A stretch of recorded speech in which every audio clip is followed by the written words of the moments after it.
Vamos lá, galera. Vamos iniciar agora a disciplina de Eletricidade 2, módulo verde. Vamos tratar do primeiro tópico, tá? Meu nome é Eduardo Nascimento. Bom, nesse primeiro tópico nós vamos estudar o magnetismo e o eletromagnetismo. Aí eu te pergunto, o que é o magnetismo? Né? O magnetismo é uma forma de energia. Energia se transforma. Lembra da hidrelétrica? Você pega energia potencial, transforma em elétrica. Eólica, energia cinética que movimenta lá as pás da turbina e aquilo vira energia elétrica. Então, energia é algo que se transforma.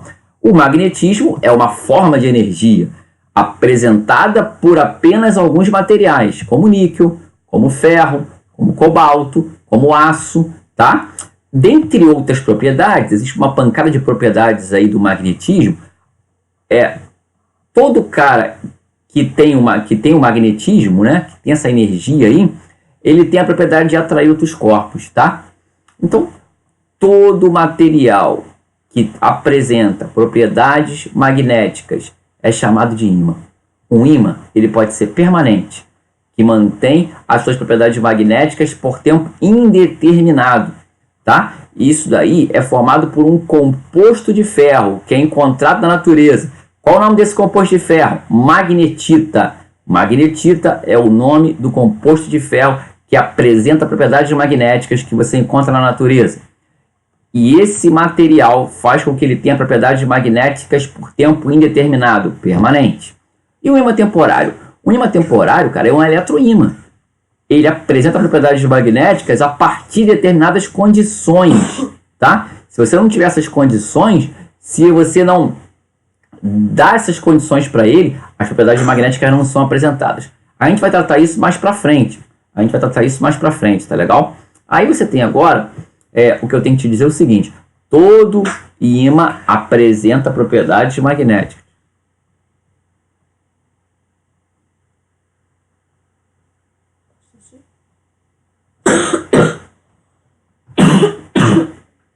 Desculpa. Tranquilo. Depois tem que cortar. Eu vou continuar, tá? Corta essa parte, né? Que tem que cortar. Então, ó, todo ímã, ele tem linhas de força. Como é que funciona essas linhas de força? Um ímã, ele tem dois polos, um polo norte e um polo sul. As linhas de força, elas saem desse polo norte e vão em direção ao polo sul. Dentro do ímã, essas linhas de força são paralelas. Então, todo ímã é cercado por linhas de força que saem do polo norte em direção ao polo sul. Dentro do ímã, essas linhas são paralelas. Essa quantidade de linhas de força forma em volta do ímã, em torno do ímã, o campo magnético ou campo de força. Vamos dar uma olhadinha aqui, ó. Eu botei essa figura, olha lá, polo norte, polo sul. As linhas de força saem do polo norte em direção ao polo sul. No interior do ímã, essas linhas são paralelas. Essa quantidade de linhas de força forma aí o nosso campo magnético. Bom, traçamos o que é um ímã, traçamos como é que funciona as linhas de força, o campo magnético, essa coisa todinha. Agora vamos falar de atração e repulsão entre ímãs. Bom, um ímã, ele é atraído por um outro ímã. Como é que ele é atraído? Como é que ele é repelido? A coisa acontece da seguinte forma: se os polos forem de nomes diferentes, polos opostos, por exemplo, você tem lá o polo sul e o polo norte, existe uma atração. No exemplo de baixo aqui, você tem, ó, esse ímã está no polo norte, esse ímã está no polo sul.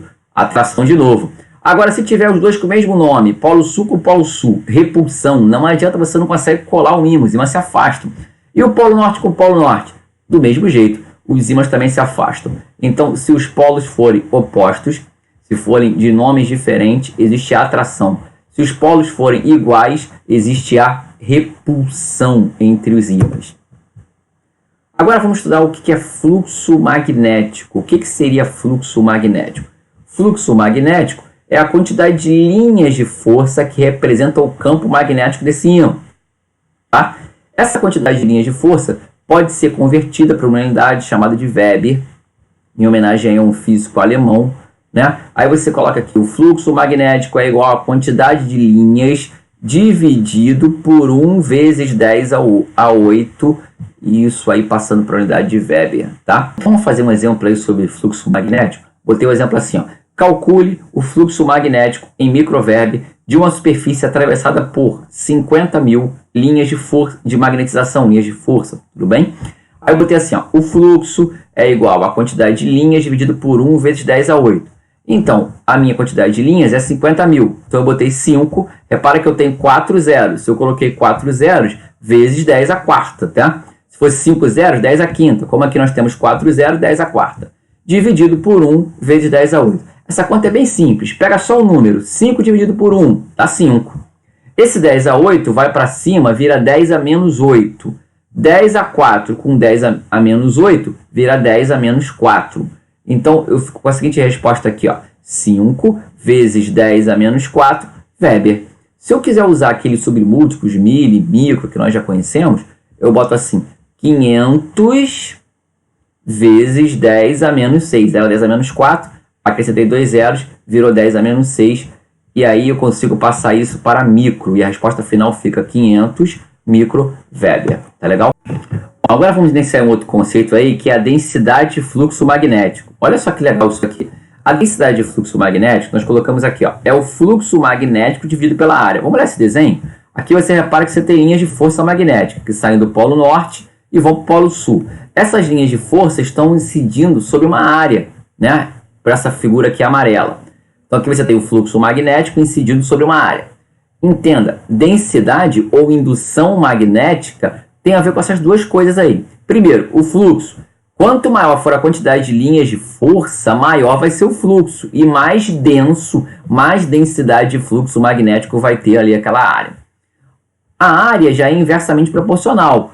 Quanto maior for a área, menor a densidade de fluxo. Agora, se eu diminuo a área e tenho uma grande concentração de fluxo magnético, eu digo então que ele é denso, né? Desculpa. Então, a densidade é inversamente proporcional à área e diretamente proporcional ao fluxo magnético.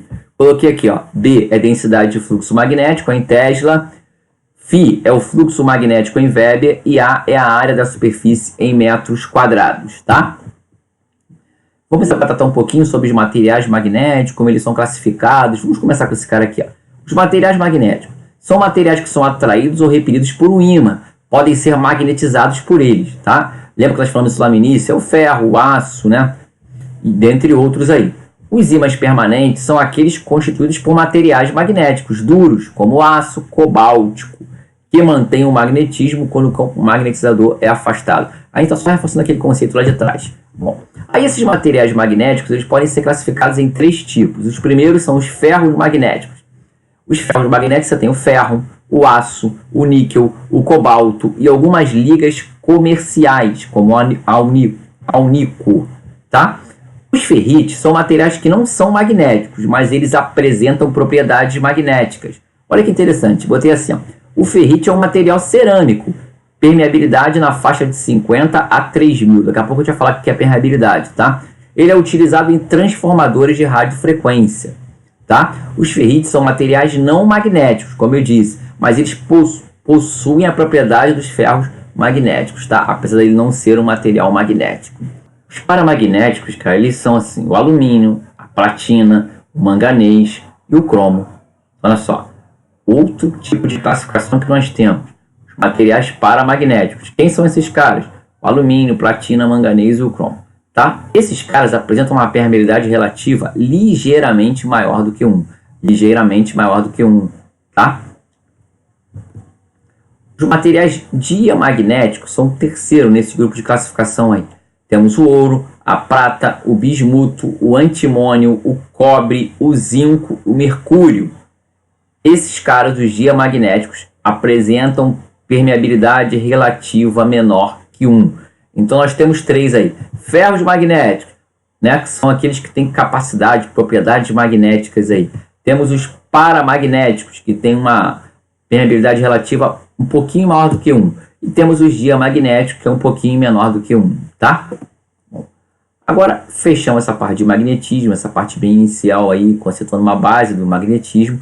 Vamos partir para o eletromagnetismo. O que é eletromagnetismo? Eletromagnetismo é magnetismo a partir da eletricidade.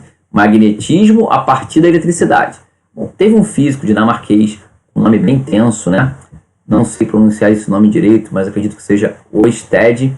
Ele é um físico dinamarquês, que ele foi o primeiro a comprovar a existência de campo magnético a partir da eletricidade, que é o que o eletromagnetismo propõe. Bom, a gente tem que pensar o seguinte, Se esse cara não tivesse descoberto isso, meu filho, esquece que você não teria as coisas que a gente tem hoje aí de motores, de geradores, né? Ele foi um cara que iniciou esses conceitos aí. Gerou eletricidade, gerou magnetismo a partir da eletricidade. Como é que foi essa experiência dele? Repara que você tem aqui uma bateria, você tem uma chave, um interruptor, e você tem um fio condutor, e na proximidade desse fio você tem uma bússola, né? Aqui é interessante que o interruptor está aberto, né? Quando você fecha o interruptor, passa a circular corrente. O interruptor permite a passagem de corrente pelo fio. Essa passagem de corrente, você percebe o movimento da bússola. A bússola estava assim, ó, e ela se deslocou assim. Bom, o que a gente pode perceber é o seguinte: quanto maior for a intensidade de corrente passando por esse fio, maior vai ser o campo magnético gerado nas proximidades desse fio. Então, a partir dessa pequena experiência, dessa experiência simples, foi possível perceber que corrente elétrica gera magnetismo. Tá legal? Aprofundando esses estudos, apareceu aí a regra de Ampère. O que é a regra de Ampère? É uma regra só para a gente indicar e para estudo relacionar o sentido da corrente com o sentido de um campo magnético. Repara que aqui a mão, nessa figura, está cobrindo, ela tá, os outros dedos sem seu polegar estão cobrindo aqui o condutor. O condutor, ele indica o sentido da corrente, tem que ser a mão direita, tá? A regra de Ampère, ela é utilizada a mão direita. Então você tem aqui, ó, o polegar indica o sentido da corrente. Os outros dedos indicam o sentido do campo magnético em torno do fio, que está ali na proximidade do fio. A gente está dizendo assim: o sentido da corrente determina o sentido do campo magnético, os polos magnéticos do ímã que é gerado ali nas proximidades do fio, tá legal? É só isso que a gente tem que saber sobre a regra de Ampère.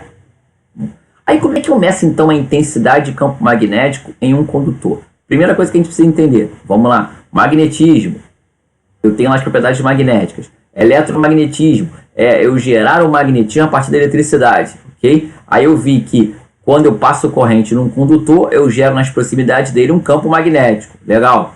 Aí nós vimos também que na regra de Ampère, o polegar indica a corrente, os outros dedos indicam o sentido do campo magnético. Agora vamos falar de intensidade. A intensidade tem uma diversidade de formas, depende para cada situação. A primeira que eu botei foi essa aqui. Intensidade de um campo magnético em um condutor retilíneo. Então é aqui, o H é a intensidade do campo magnético. O I é a intensidade da corrente, dividido por 2π vezes R, né? 2π vezes R é o famoso comprimento da circunferência. Então a intensidade de um campo magnético em um condutor retilíneo, ela é diretamente proporcional à corrente. Quanto maior for a corrente, maior a intensidade do campo, tá? Agora, quanto maior for o raio do condutor, menor vai ser a intensidade do campo, se eu considerar uma corrente aí constante, tá? Vou ter um exemplo. Calcule a intensidade de um campo magnético em um ponto localizado a 5 centímetros de um condutor retilíneo ao ser percorrido por 2 amperes de corrente. Então tá aqui, a intensidade de campo é igual a corrente dividido por 2πr. A corrente é 2 amperes, substitui aqui corrente por 2, o 2π é uma constante, né, o π é aquele famoso 3,14, vezes o raio. Aqui eu estou com 5 centímetros, preciso passar isso para metro. 5 centímetros para metro sendo 2 casas. Então estava aqui no centímetro, andei uma casa, fui para o decímetro. Andei a segunda casa, fui para o metro, tá? Então substituí aqui na fórmula os valores do raio e o valor da intensidade de corrente. 2 dividido por 6,28, que é 2π, vezes 0,05. Pega essa calculadora aí e faz 6,28 vezes 0,05. Você vai ter um resultado aí. Agora, se você pegar 2 e dividir por esse resultado que você achou aqui embaixo, você vai encontrar 6,37 ampere por metro. Isso é a intensidade de campo magnético, nesse caso específico aí, tá? Desse condutor retilíneo. A outra situação agora já é assim: intensidade de campo magnético no interior de uma espira. Vamos lá, você tem a espira, tem lá o polo norte e o polo sul, tem lá as linhas de força dentro da espira. Como é que calcula a intensidade do campo magnético no interior da espira? H é igual a I dividido por 2R. Saiu o π agora estamos no interior da espira. Então você vai fazer assim, ó. H, intensidade de campo magnético, I, intensidade de corrente, e R é o raio. Legal, vamos ver. Aqui eu botei que H é a intensidade de campo magnético em ampere por metro, I é corrente elétrica que circula pelo condutor em ampere e R é o raio da espira em metros, tá? Vamos fazer um exemplo? Com um condutor de 2 metros, faz-se uma espira circular com 0,3 metros de raio. Então tá aqui, o raio já está em metros, 0,3 metros.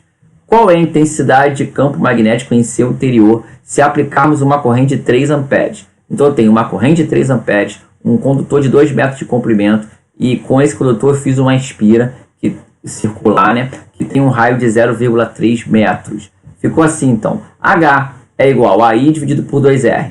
Quem é o I? 3 amperes, acabamos de ver agora. Dividido por 2 vezes 0,3, que é o raio em metro. 2 multiplicado por 0,3 dá 0,6. Pega a tua calculadora, faz lá, 3 dividido por 0,6, você vai ter 5 ampere por metro, tá? Então aí você vai achar a intensidade de campo magnético em uma espira circular.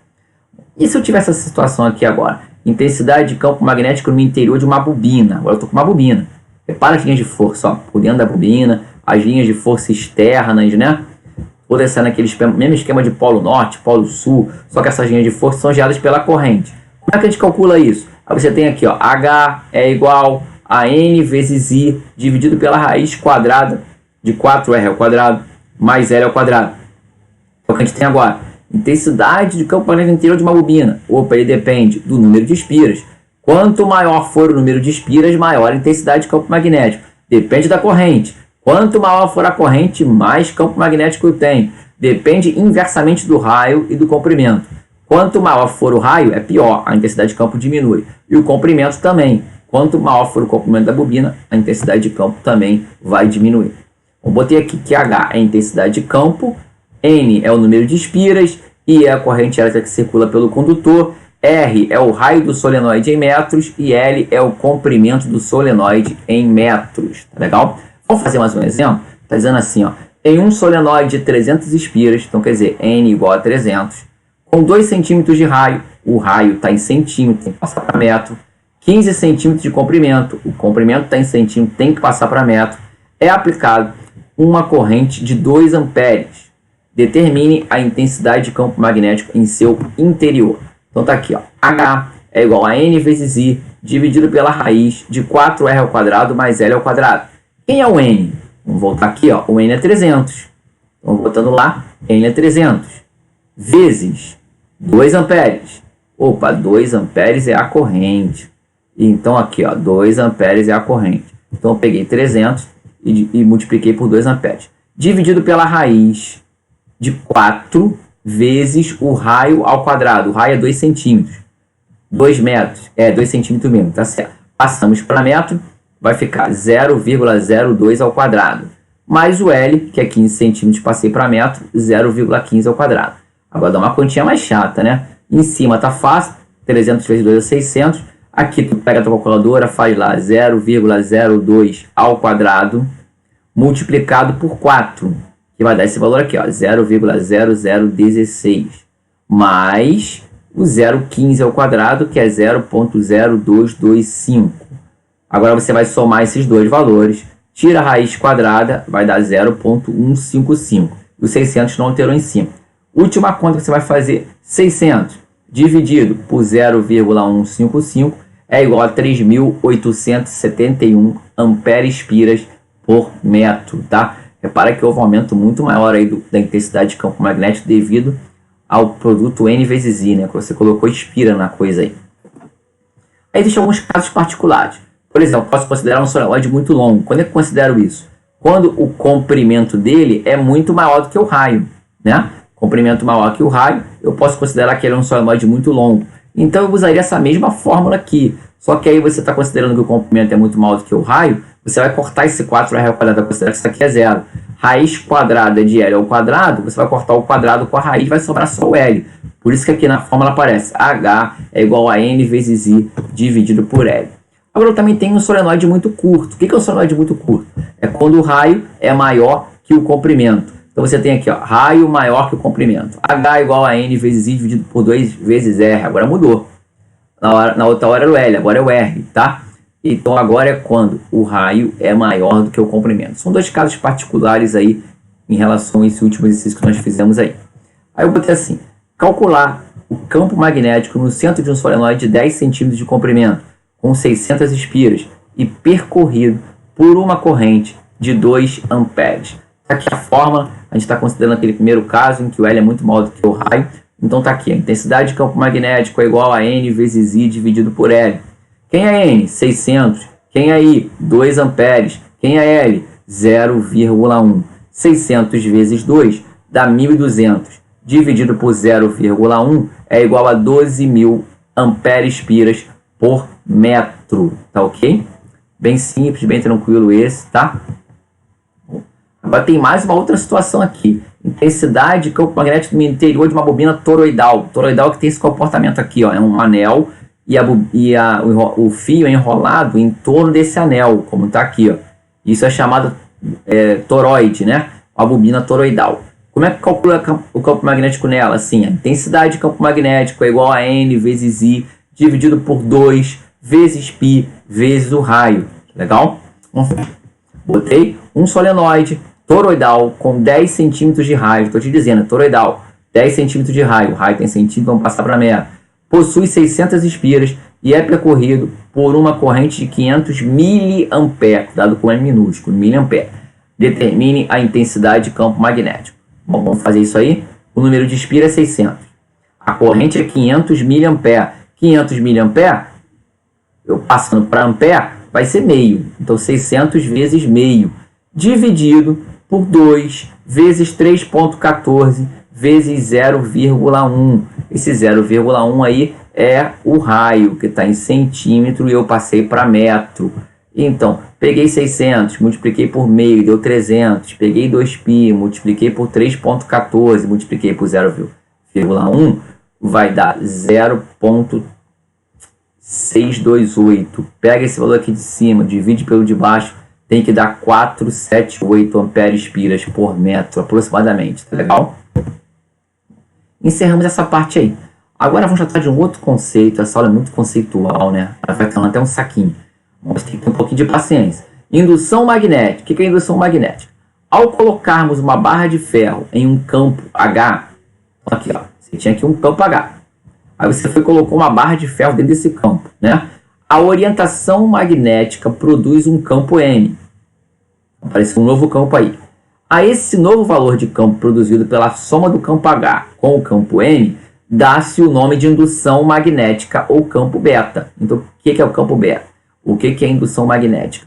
Você tinha lá um campo magnético gerado pela bateria. Repara, a bateria tem lá a bobina, um campo magnético. Aí você coloca uma barra aqui dentro. Uma barra.